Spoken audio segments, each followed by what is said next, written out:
নমস্কাৰ সকলোকে। আজি আমি আহিছোঁ চৰাইদেউ মৈদামলৈ বুলি। আজি দেওবাৰ যিহেতু মৈদামত আজি মানুহৰ সমাগমো বহুত আৰু এই সময়কণ পিকনিকৰ সময় যিহেতু বাহিৰতো ধেৰ পিকনিকৰ গাড়ীবোৰ ৰখি আছে।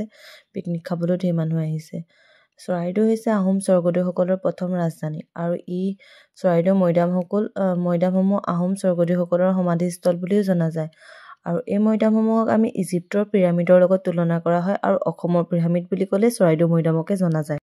বৰ্তমান ইউনেস্কোৰ দ্বাৰা চৰাইদেউ মৈদামসমূহক ৱৰ্ল্ড হেৰিটেজ চাইট হিচাপে স্বীকৃতি দিয়া হৈছে।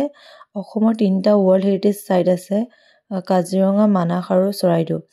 আৰু কাজিৰঙা মানাস ৰাষ্ট্ৰীয় উদ্যান হৈছে নেচাৰেল ৱৰ্ল্ড হেৰিটেজ চাইট আৰু এই চৰাইদেউ মৈদামসমূহক ৱৰ্ল্ডৰ কালচাৰেল চাইট হিচাপে ঘোষণা কৰা হৈছে। এই মৈদামসমূহ এনেদৰে নামাকৰণ কৰা হৈছে মৈদাম নম্বৰ 1, মৈদাম নম্বৰ 2, মৈদাম নম্বৰ 3, কাৰণ জনা নাযায় যে কোনটো কাৰ মৈদাম হয়, কোনজন স্বৰ্গদেউ, সেইবাবে চাগে এনেদৰে নামাকৰণ কৰা হৈছে।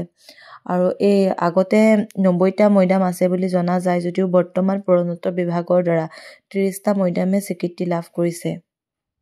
ইমান ধুনীয়াকৈ নহয় চিৰিবোৰ বনাই দিছে, ইটো চাইডৰ পৰা সিটো চাইডলৈ যাবলৈ ওখ ডাঙৰ মৈদামবোৰৰ মাজে মাজে ৰাস্তা আৰু ধুনীয়াকৈ ইটো চাইডৰ পৰা সিটো চাইডলৈ যাবলৈ কাৰণে সুবিধাজনকভাৱে চিৰিবোৰ বনাই দিছে। আৰু আজিৰ দিনটো এটা ইমান ধুনীয়া প্ৰাকৃতিক পৰিৱেশৰ মাজত পাৰ কৰিছোঁ, সঁচাকৈ ভাল লাগিছে। মই এনেও সেউজীয়াৰ মাজত থাকি বা সেউজীয়াৰ পৰিৱেশৰ মাজত থাকি এনেও ভাল লাগে বাৰু।